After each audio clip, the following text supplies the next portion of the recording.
All right, praise the Lord Jesus, who's given us everything we need today for our shrimp omelets.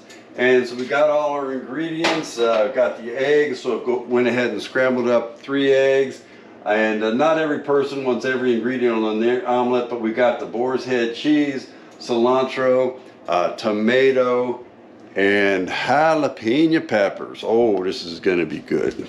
All right, so the pan here is preheating to medium-high heat. And you can cook your omelets in your favorite cooking spread. We're giving them a little pat of butter today, let's just say that. Shout Jesus from the mountains, and Jesus in the streets, Jesus in the darkness over every enemy, Jesus for my family, I speak the holy name. All right, so before I put the eggs on, let's talk a minute about the shrimp. These are Gulf shrimp, and these were provided by our gracious hosts at Sun and Sand Cabins, Bonnie and Terry. They brought us these huge, big, very fresh shrimp, and these have been boiled in Zatarans. And a couple of keys there: we use twice the amount of recommended Zatarans crab boil, and you get the water boiling, and you don't let it boil for more than you put the shrimp in 5 minutes at the top end. You take them off and you dump in ice to stop the cooking, but then you let it soak in the Zatarans for another 15 minutes to get the Zatarans infusion. Oh, it seems like we're ready for the eggs now.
A little tricky in this pan, but we're making do.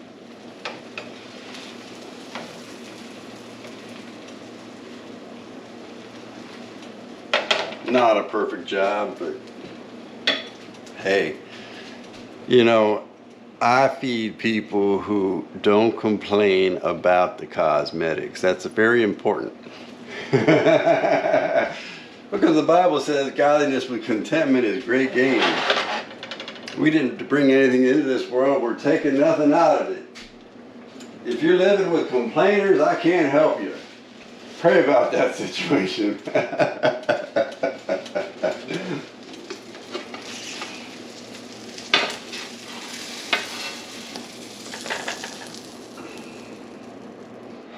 All right, my bride, your omelet is served. Sorry, not the most skillful ever. Should have heard my soliloquy. All right, so now we're going for the shrimp omelet with tomatoes, cilantro, and cheese, and maybe a few jalapenos.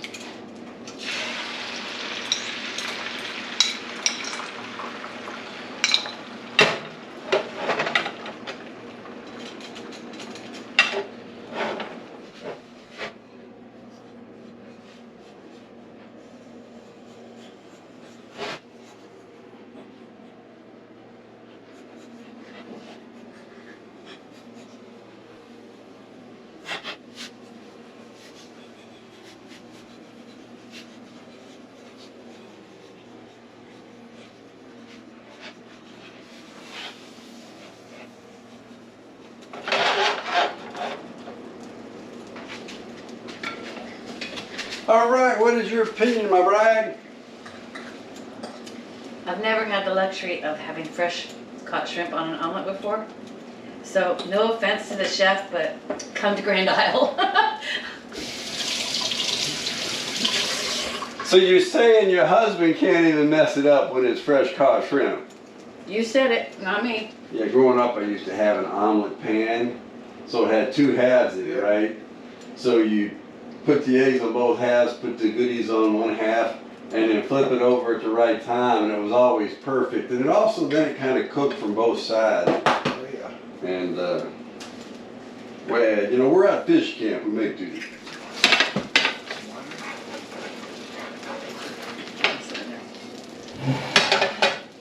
All right, now the cook always eats last, but this one's going to be mine, so I am holding nothing back.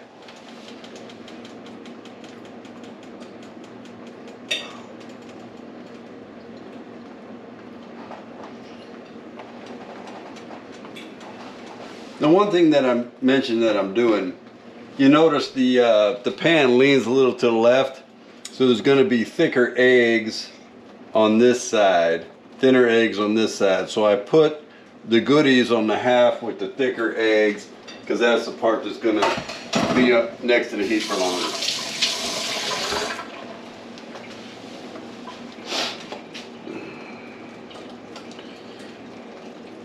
Also, since this is going to be in our Cajun 101 series, we've got both the jalapeno peppers and we're serving it with Louisiana hot sauce. So if the shrimp doesn't make it Cajun enough, then, well, the heat does.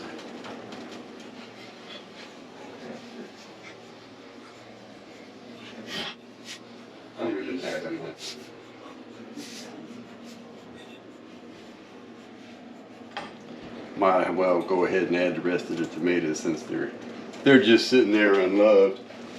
You know, when I was younger, I used to stress about getting the omelet topped off just right. I no longer have such concerns. You can have an open face sandwich, right? Why can't you have like an open face omelet? Thanks for providing all these primo ingredients, man. Oh, this is awesome.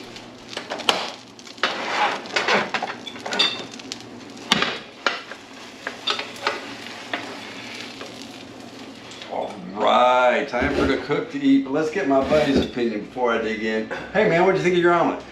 Unbelievable. Love the cilantro, the jalapenos, and the fresh shrimp like I've never had before. You're a great cook. This is awesome. You are right about the cilantro and the shrimp. When you finally get a bite of jalapeno, they bring the heat. So I'm probably not going to add any Louisiana hot sauce. All thanks and praise to the Lord Jesus. Remember to pray for your daily bread and to give thanks for your daily bread when the Lord provides it. If you're squeezed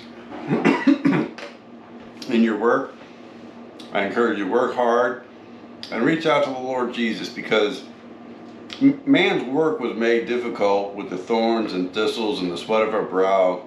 That's the result of sin. But when Jesus came in Matthew chapter 11, he says, "Come to me, all you who are weary and heavy laden, and you will find rest for your souls. For my yoke is easy and my burden is light."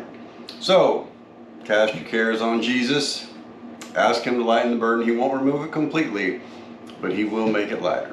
Thank you, Jesus. Tell me, do you care to obey him? Hi. From 2016 to 2022, I've never asked for contributions, and none of my platforms are monetized. I'm generally more favorable to giving to widows and orphans than to giving to preachers. The Holy Spirit has spoken to me. Jesus cares about the girls in these homes. I just completed Christian leadership training with Dr. Mark Rutland, who founded Global Servants. I've reviewed their financials, and I am impressed both with their accountability and the large proportion of contributions directly supporting their girls in Ghana and Thailand.